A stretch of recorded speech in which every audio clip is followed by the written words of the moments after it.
Assalamualaikum warahmatullahi wabarakatuh. Saya Siska Mutia, kelas 5B dengan NIM 2222180077, Pendidikan Bahasa Indonesia, Universitas Sultan Ageng Tirtayasa.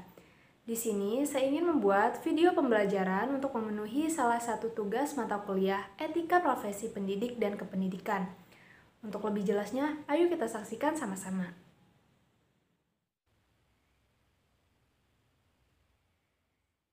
Selamat pagi anak-anak, bagaimana kabar kalian hari ini?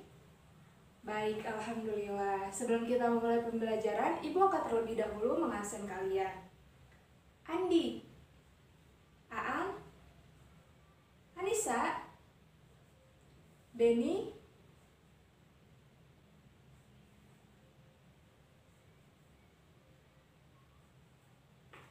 baiklah. Berbeda dari minggu sebelumnya, hari ini Ibu akan menyampaikan materi tentang analisis unsur-unsur pembangun cerita pendek dalam buku kumpulan cerita pendek. Sebelumnya Ibu ingin bertanya, apakah di sini ada yang tahu apa sajakah unsur-unsur pembangun cerita pendek? Baik, silahkan Andi. Betul sekali, unsur intrinsik dan unsur ekstrinsik. Unsur intrinsik adalah unsur pembangun yang terdapat dalam cerita itu sendiri. Sedangkan unsur ekstrinsik adalah unsur pembangun yang terdapat dari luar karya sastra. Coba kita sebutkan apa saja unsur intrinsik yang terdapat dalam cerita. Baik, silahkan Andi. Baik, ada tema, lalu alur, penokohan, betul sekali.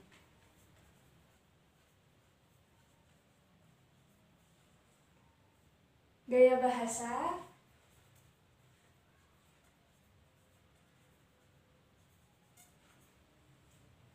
amanat,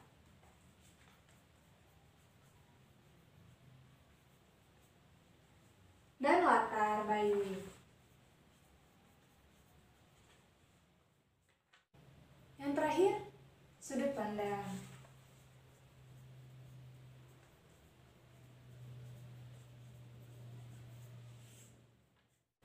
Unsur intrinsik yang pertama ada tema. Tema adalah gagasan yang menjalin isi cerita itu sendiri. Tema ini bersifat umum. Kita bisa mengambil tema misalkan dari pengalaman pribadi, sekitar kita, lingkungan, dan lain-lain. Yang kedua ada alur. Alur adalah pola pengembangan yang terbentuk dari hubungan sebab akibat dalam cerita itu sendiri. Alur ini ada 3 macam. Yang pertama ada alur maju, alur mundur, dan alur campuran. Yang selanjutnya itu ada penokohan dan tokoh. Tokoh dan penokohan ini berbeda.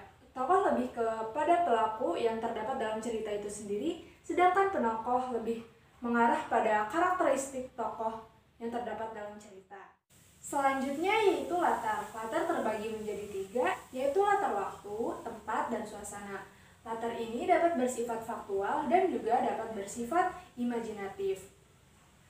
Fungsi dari latar sendiri yaitu untuk memperkuat atau memperkokoh keyakinan si pembaca akan menjalani cerita. Selanjutnya itu sudut pandang.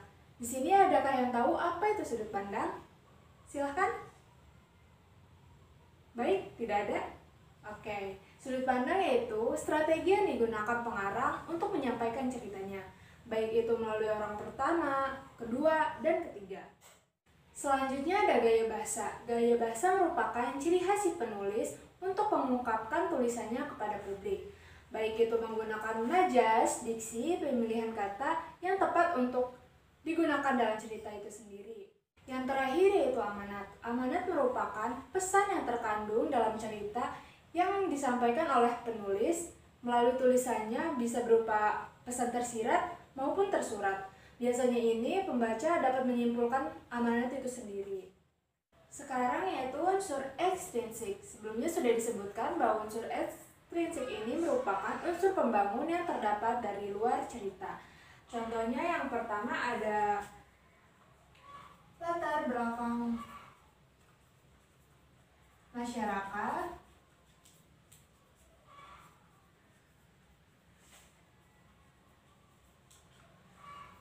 yang kedua ada latar belakang pengarang,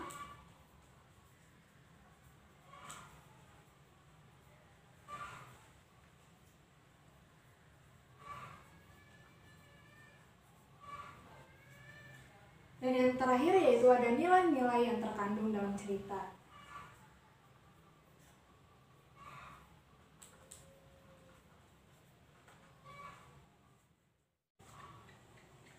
Latar belakang masyarakat. Latar belakang masyarakat ini sering disebut juga sebagai unsur sosial.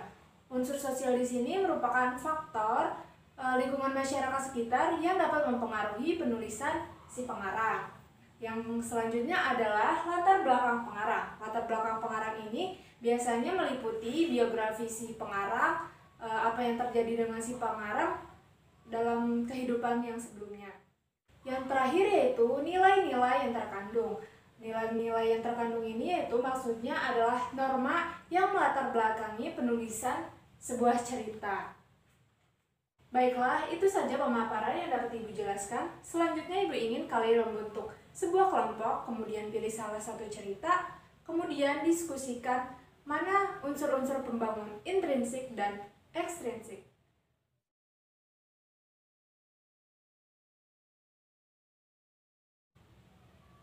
Baiklah anak-anak, Ibu rasa kita cukupkan saja pertemuan kita hari ini.